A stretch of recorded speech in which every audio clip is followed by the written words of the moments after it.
I'm John Bull with Wave News. Hey, don't jump over the fence. Hold on. Hi, I came here to ask you guys a couple of questions.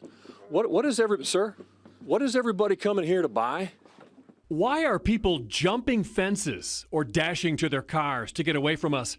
The answer to that question starts with emails to me from two different neighbors claiming children can no longer play on the streets at 26th and Madison because of several crack houses right there with a window where others on crack are selling it, smoking it on porches, alleys, everywhere, and nothing is happening when the situation is taken through the proper channels.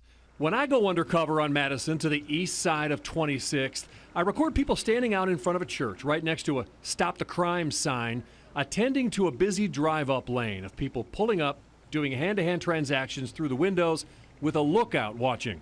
Someone toting a gun, stuffing money into their pockets, dancing around because business is brisk.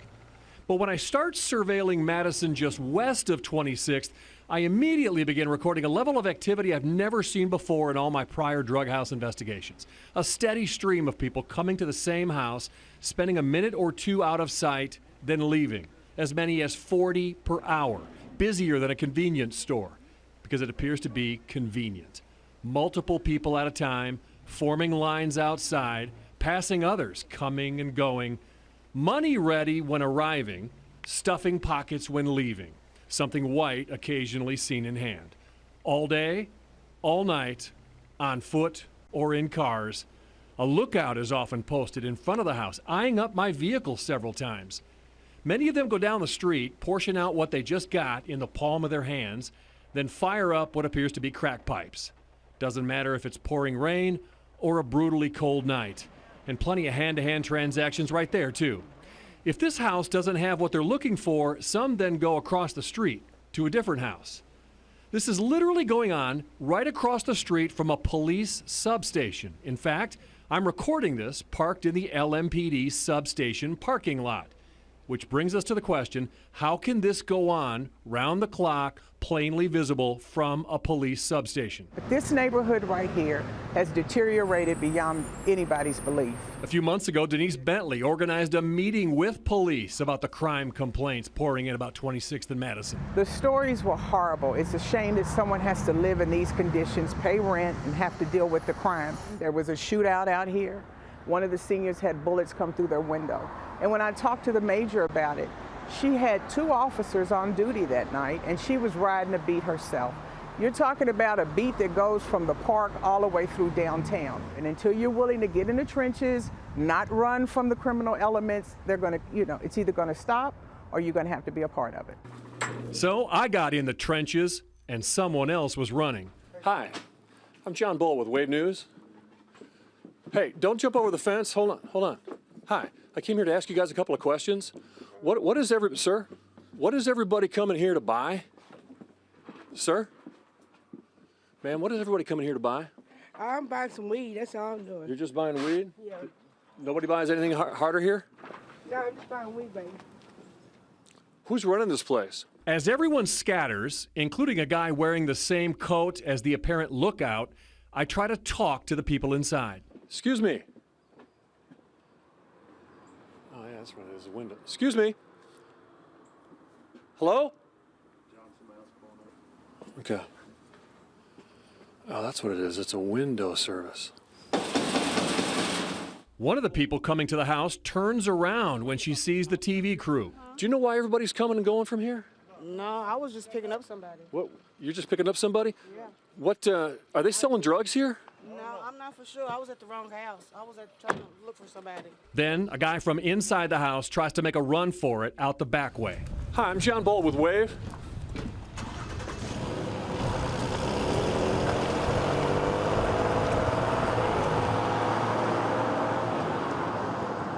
After repeated requests over a week and a half for an interview with LMPD about this, on Friday I received a 2-sentence emailed statement from them saying they have, quote, increased officer presence and implemented crime reporting awareness strategies and are utilizing technological strategies to address these issues. The LMPD Crime Tracker database shows there were 13 arrests in that block over the past 6 months, including 4 for cocaine possession, 1 for heroin possession. Oh, that is just crazy. Did you see police when you were there? Just a couple of times. Normally I see them way more often when I'm doing a story like this. Of all the businesses on the revitalized Oak Street in Old Louisville, you'd be hard-pressed to find many that have more customers per hour than 1223 South 4th Street. Problem is, it's not zoned as a business, but business here is brisk. Scores of people each day, sometimes dozens per hour, walk up or bike up or park and go in or get dropped off. They go right in the front door, spend a minute or two inside, then come out checking what they got in the palm of their hand or clutching something white, showing it off to others. Before they go in, they pull out wads of cash. These guys meet on the street around the corner, get their money out, and give it to the guy who's going inside. When he comes back a couple of minutes later, they celebrate. It's so busy, they pass each other, coming and going.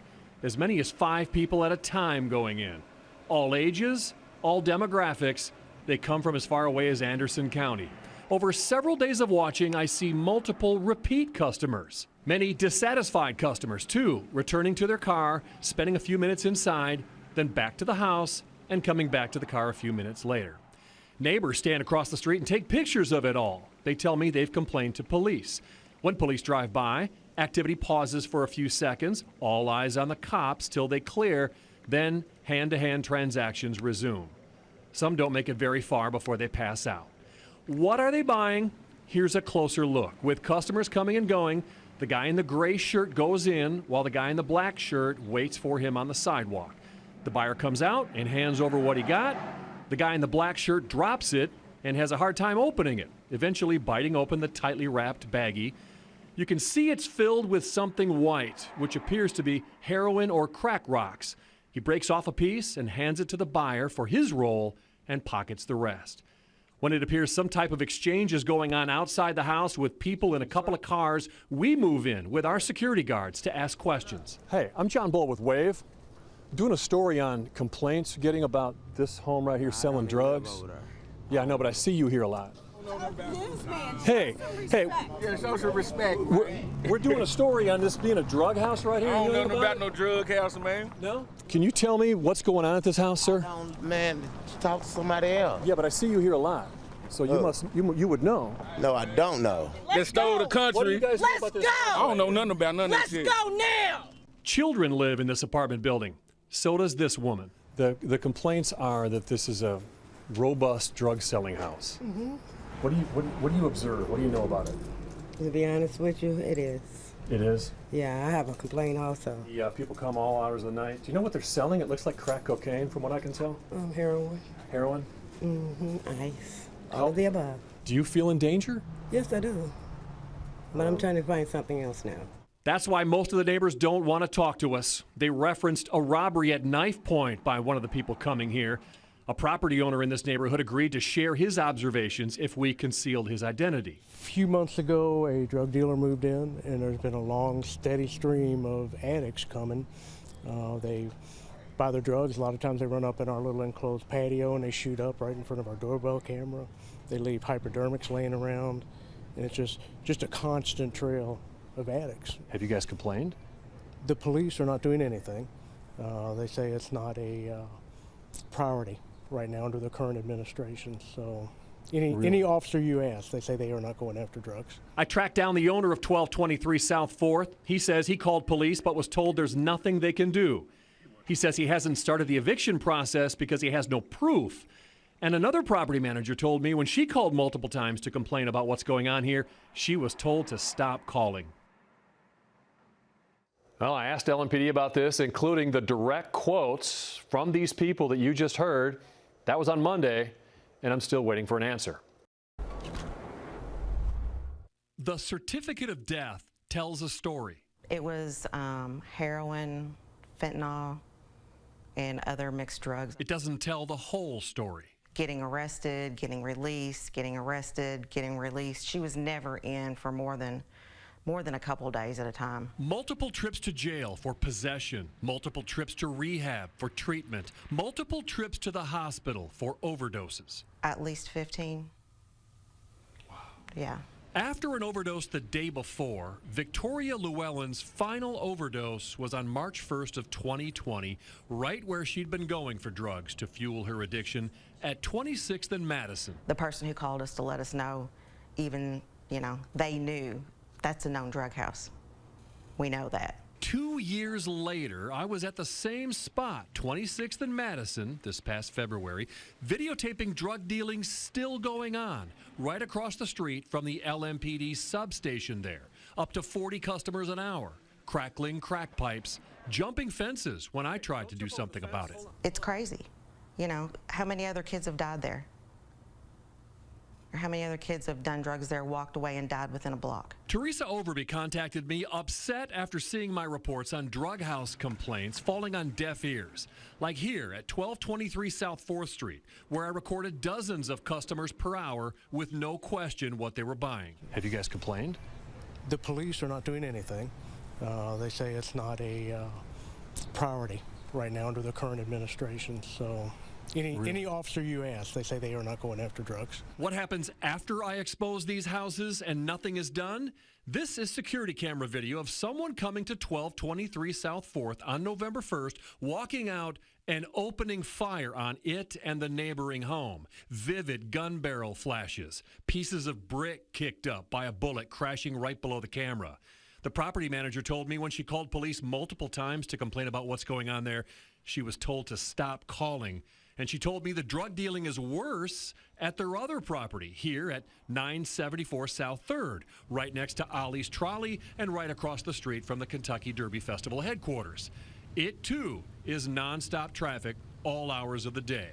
Lines forming. Sometimes they then gather out front and fire up what appears to be a crack pipe, or they go next door to Memorial Park. This guy with what appears to be a bag of marijuana in his left pocket and a bag of something white in his right pocket.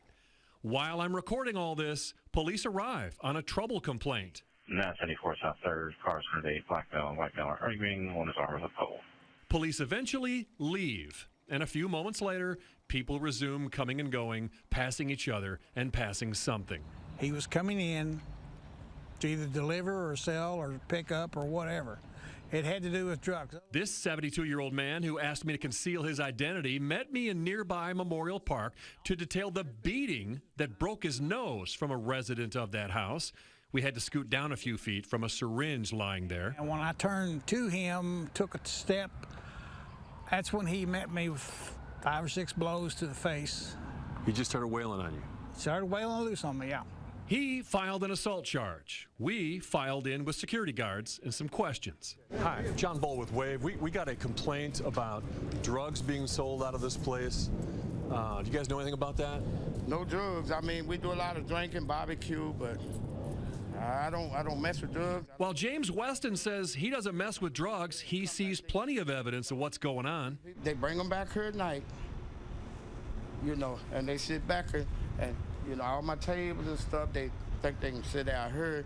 Then when they leave, they come back 2 or 3 o'clock. We find all kinds of needles back here.